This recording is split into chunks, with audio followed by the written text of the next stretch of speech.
आलाय पण या काळात नेमके तपास अधिकारी साहेब कुमार साहेब रजेवरती आहेत, तेवढी रजा रद्द करा.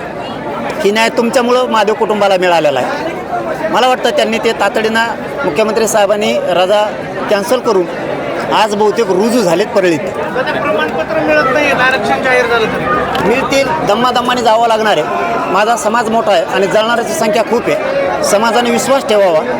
कधी 70 वर्षात न मिळालेलं 58 लाख नोंदी मिळाल्या, गॅजेट मिळालं आहे हैदराबादचं आणि आता 17 संस्थांचं सुद्धा मिळणार आहे. मराठा समाज हळूहळू 1 वर्षाचा सगळा आरक्षणात जाईल. 70 वर्ष नव्हतं, थोडं दम धरू, आपल्या लेकराचा कल्याण करू. तुम्ही माझ्यावरती विश्वास ठेवा समाज म्हणून, मी समाजावरती विश्वास ठेवला मायबाप म्हणून. आपण एकमेकावरती सांगड घालू विचाराची, आपण एक विश्वासानं राहू.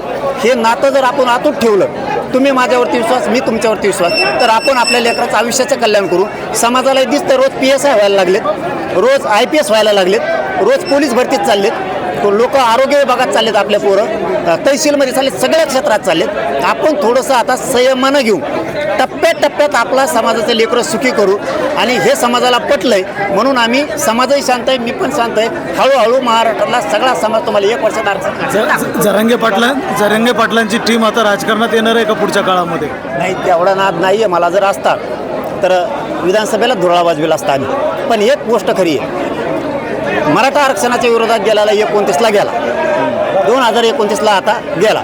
आणि दुसरं पण सांगतो, त्यांनी प्रश्न विचारला म्हणून, मराठा आरक्षणचा जो JR काढला गेला मराठवाड्याचा, त्याची सरकारची जबाबदारी आहे प्रमाणपत्र वाटण्याची. त्याचबरोबर मराठवाड्यातल्या सगळ्या मराठ्यांना सांगतो, उद्यापासून किमान तुम्ही या माकणे गावच्या पवित्र भूमीतून सांगतो, सगळ्या मराठ्यांनी मराठवाड्यातल्या आपण आपल्या आमदाराला पुढं घाला.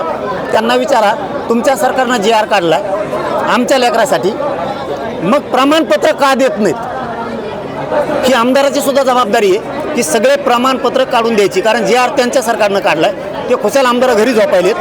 मतदानाच्या दिवशी मात्र आमच्या पाटलाचं मतदान लागतं, मराठ्यांचं मतदान लागतं. आज जर JR निघाला हैदराबादचा, तर आमदार का म्हणत नाही तहसीलदारला ADOला प्रमाणपत्र दे, JR आम्ही काढला आहे, आमच्या सरकारनं काढलं आहे, गरीब मराठ्याला प्रमाणपत्र द्या मराठवाड्यातल्या. आणि हे आमदारांनी म्हणावं, माझ्या हात जोडून विनंती आहे मराठवाड्यातल्या सगळ्या आमदारांना की तुम्ही तहसीलदारला OEDना फोन करून विचारा, JR काढलाय तुम्ही JR प्रमाणे कुणबी प्रमाणपत्र वाटप करा तहसीलदारला आणि ADO ऑफिसला जाऊन बसा आमदारांनी. आणि जर नाही बसले ती आमदारांनी, तर सगळ्या मराठा समाजाने ज्या ज्या तालुक्यातल्या आपण आपल्या आमदाराला बोला, साहेब आमच्या लेकराला आरक्षण मिळण्यासाठी JR तुम्ही काढला, द्यायचं तेवढं सांगा प्रमाणपत्र.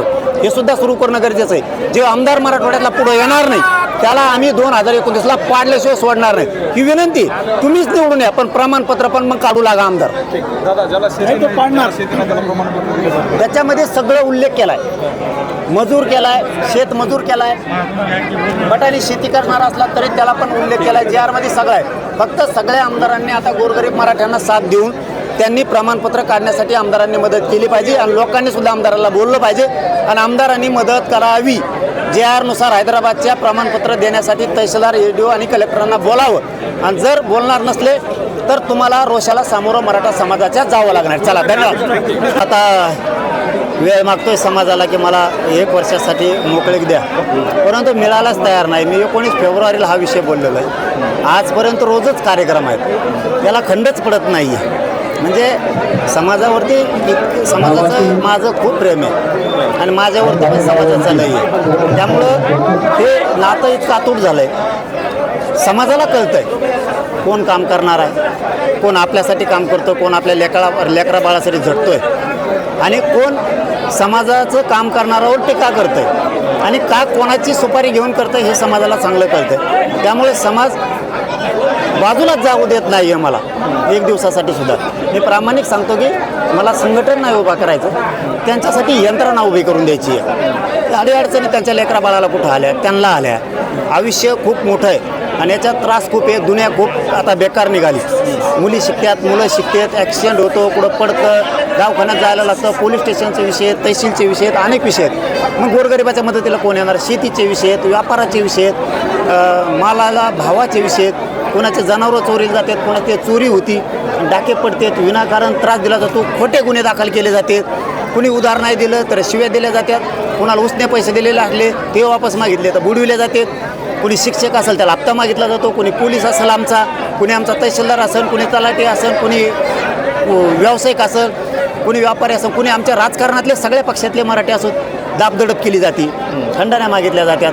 मग अशा वेळेस ना एक यंत्रणा पाहिजे की त्यांना मदत करणारी, वेळेवरती सहकार्य करणारी, म्हणजे त्यांचं 5 मिनिटात काम होईल. एका ठिकाणी ॲक्सिडेंट झाला 15 मिनिटात मदतीला आहे, एखादा माणूस दवाखान्यात ये 15 मिनिटात माणूस मदतीला आला, मुलं शिकायला त्यांना अडचणी आल्या 15 मिनिटात माणूस आला पाहिजे. नसतं इथून पुण्याला कसं जायचं 500 किलोमीटरवर मुंबई पुण्याला शिकायला पाहिजे, ही यंत्रणा उभा करायची. परंतु समाज मला बाजूला जाऊ देत नाही. त्याचं कारण पण असं आहे की समाजाच्या लक्षात आलं आहे खूप दिवसानंतर इमानदारीनं आपल्या लेकराबाळासाठी लढणारं कुणीतरी आहे, याला आपण पाठबळ दिलं पाहिजे, याला बळ दिलं पाहिजे. म्हणून मनोज जरांगेच्या पाठीशी रात्रंदिवस 24 तास चंद्र सूर्य आहेत तोपर्यंत मराठा समाज ताकदीन आहे. तुमची सुपारी दिली असं सांगितलं, त्यानंतर अनेक दिवस तपास सुरू आहे. या सगळ्या तपासावर मनोज जरांगे पाटील समाधानी आहेत का? नाही, मी आता त्याच्यावरती नाही बोलत, कारण त्याच्यात खूप मोठे काय म्हणते ट्विस्ट पुढच्या काळात येणार. तुम्हाला आता मला खरंच त्याच्यात बोलायचं नाही. मी बोललो, मी 15-20 दिवस झालं गप हे का नाही काय बोलतोय का. मला माहीत आहे की गृह मंत्रालयाच्या म्हणजे पोलिसांच्या आमच्या जालन्याच्या SP साहेबाच्या खूप हाताला लागलं. मग आता प्रक्रिया सुरू असताना आपण थोडं शांत राहिलेलं बरं राहील. खूप काही त्याच्यातून उघड होणार आहे. जे टळाटळा बोलणारे आहेत ना त्यांना इतकी बेकार खाली मान घालावं लागणार आहे समाजापुढं. आज समाज नाही ते आरोप त्यांचे ऐकून घेतो. एक दिवस इतका मोठा भांडाफोड होणार आहे तो, त्यामुळं ती तपास डबल होणार आहे. त्याच्यात आणखीन यंत्रणा बऱ्याचशा कामाला लागणार आहे. पण थोडा आता वेळ थांबावं लागणार आहे न्यायासाठी. काय म्हणतात ना, खोटं गावभर हिंडून येतं पण सत्याला वेळ लागतो. तसं आम्ही सत्यानं लढतोय. सत्यानंच माझ्यावरती सत्य चाललो म्हणूनच, समाजासाठी लढलो म्हणूनच इतके षड्यंत्र रचले गेले, इतके बदनामीचे डाव टाकले गेलेत. तेच समाज आता पुन्हा बघणार आहे की आपलं पोरगं इतकं चांगलं काम करत आहे, तर याच्या पाठीमागं किती मोठं षड्यंत्र यांनी लावलं आहे. खूप मोठा भांडाफोड थोड्या दिवसात होणार. कारण हे खोटं ताबडतोब गावात मिरून यायला लागले.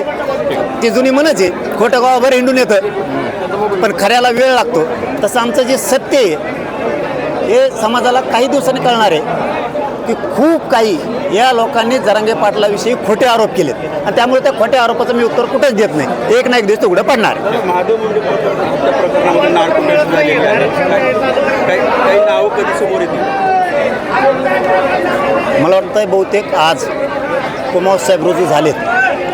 8-10 दिवस ते वैयक्तिक कारणास्तव बहुतेक रजेवरती होते. गृह मंत्रालयाच्या कानावरती आपण तो विषय टाकला. बघा, मी मीडियाला खोटं बोललो नाही, लपून बी ठेवणार. मुख्यमंत्र्यांशी या विषयावरती चर्चा झाली की मुख्यमंत्री साहेब, मी पहिल्यांदा सांगतो आज हे तुम्हाला, मुख्यमंत्री साहेब 2 वर्षाचं दबलेलं प्रकरण महादेव मुंडेंचं फक्त तुमच्यामुळं ओपन झालं. एक लेख ज्ञानेश्वरीताई मुंडे हिला न्याय देण्याचं काम तुम्ही केलं. मुख्यमंत्र्यांना भेटू दिलं जात नव्हतं त्यांच्याच नेत्याकडून, महादेव मुंडे यांच्या कुटुंबियांना त्यांच्याच नेत्याकडून भेटू दिलं जात नव्हतं. यासाठी नेमून दिली जात नव्हती आणि कुमार साहेबही दिले जाऊ देण्यामध्ये त्यांचा इंटरेस्ट नव्हता. मुख्यमंत्री साहेबांनी त्या लेखीसाठी सगळं काही पणाला लावलं म्हणलं तरी हरकत नाही.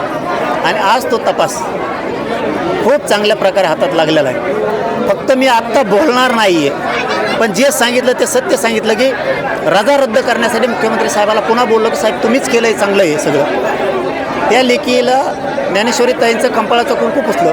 तिच्या लेकाला माहीत नाही माझा बाप मारला आहे कोणी, त्यांच्या त्या फड कुटुंबियाला माहीत नाही आमचा दाजी मारला आहे कोणी. लेकरं तर खूप रडत आहेत की आपला बाप कुठं आहे, नाही उत्तर देऊ शकत, तिलाच माहीत नाही आहे. पण हे सगळी वेदना देवेंद्र फडणवीस साहेबांनी जाणून घेतली आणि ज्ञानेश्वरीताईला न्याय द्यायचं काम केलं. म्हणलं आता तुम्ही जर इतकं केलं आहे तर एबीपी माझा, उघडा डोळे बघा नीट.